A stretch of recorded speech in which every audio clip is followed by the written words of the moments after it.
If confirmed, I will supervise the prosecution of white supremacists and others who stormed the Capitol on January 6th, a heinous attack that sought to disrupt a cornerstone of our democracy, the peaceful transfer of power to a newly elected government.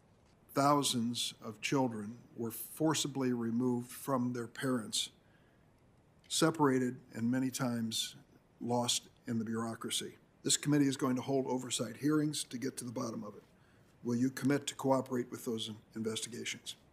Senator, I think the oversight responsibility of this committee is one of its very most important things. It's a duty imposed by the Constitution, and I greatly respect it. I think that the policy was shameful. I can't imagine anything worse than tearing parents from their children. And we will provide all of the cooperation that we possibly can. Eric Holder described his role as Attorney General as being the wingman for President Obama. Am I right in assuming you do not view your role as Attorney General as being Joe Biden's wingman? Yeah, Senator, as I said, I don't want to comment on any individual's conduct as any of my predecessors or FBI directors' conduct in any way. But I can assure you I do not regard myself as anything other than the lawyer for the people of the United States. And I am not the president's lawyer. I am the United States lawyer. Does our justice system treat people equally in this country at this point? Sadly, and it's plain to me that it does not. And I'm going to stop you there. I mean, Brian Stevenson says we have a criminal justice system that treats you better if you're rich and guilty than if you're poor and innocent, because one's finances make a difference often with what kind of justice one gets. Is that correct?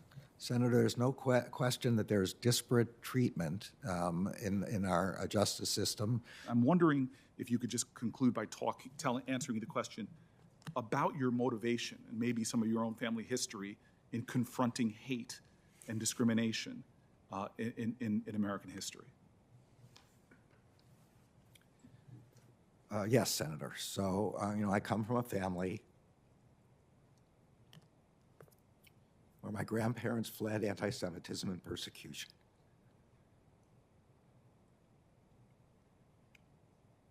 The country took us in and protected us. And I feel an obligation to the country to pay back. And this is the highest, best use of my own set of skills to pay back. And so I want very much to be the kind of Attorney General that you're saying I could become.